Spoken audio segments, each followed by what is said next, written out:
ప్రభునందు ప్రియులైన మీకందరికీ యేసుక్రీస్తు ప్రభువారి నామములో శుభవందనాలు తెలియజేస్తూ ఉన్నాం. ఎడారిలో సెలయేర్లు అనే దిన ధ్యానము కొరకై స్వాగతం. ఏప్రిల్ 20. శక్తి చేతనైనను బలము చేతనైనను కాక నా ఆత్మ చేతనే ఇది జరుగునని సైన్యములకు అధిపతి యెహోవా సెలవిచ్చెను. జకర్యా గ్రంథం 4వ అధ్యాయం 6వ వచనం. ఓసారి నేను కొండ ఎక్కిపోతున్నాను.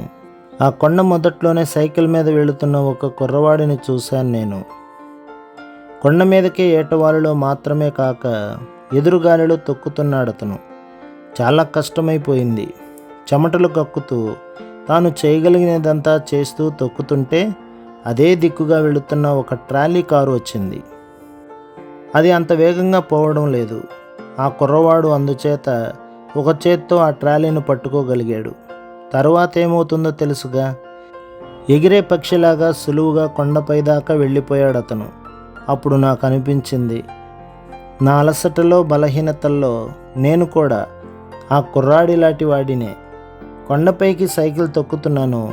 నిరోధక శక్తులు ఎన్నెన్నో. పూర్తిగా అలసిపోయాను. కానీ ఈ ప్రక్కనే గొప్ప శక్తి నా అందుబాటులోకి వచ్చింది. ప్రభు యేసు శక్తి.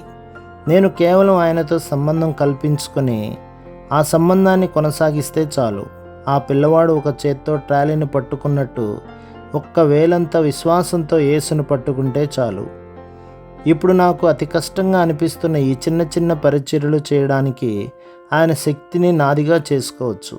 ఈ ఆలోచన నా అలసటని పోగొట్టి ఈ గొప్ప సత్యాన్ని గ్రహించేలా చేసింది. పరిశుద్ధాత్ముడు తప్ప వేరే శరణం లేదు. ఎంత నష్టమైనా ఆ పరిపూర్ణత కావాలి.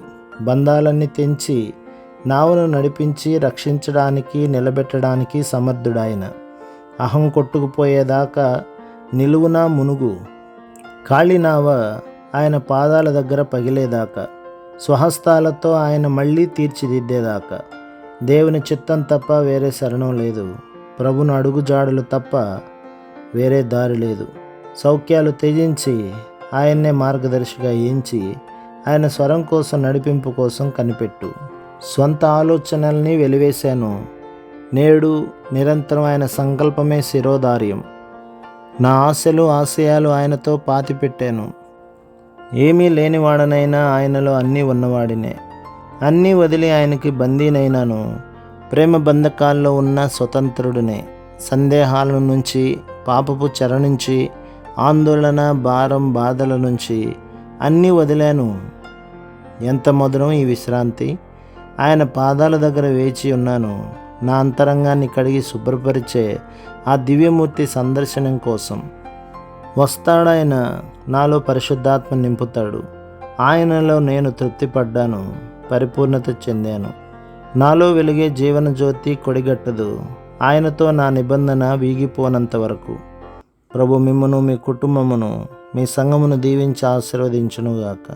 ఆమేన్.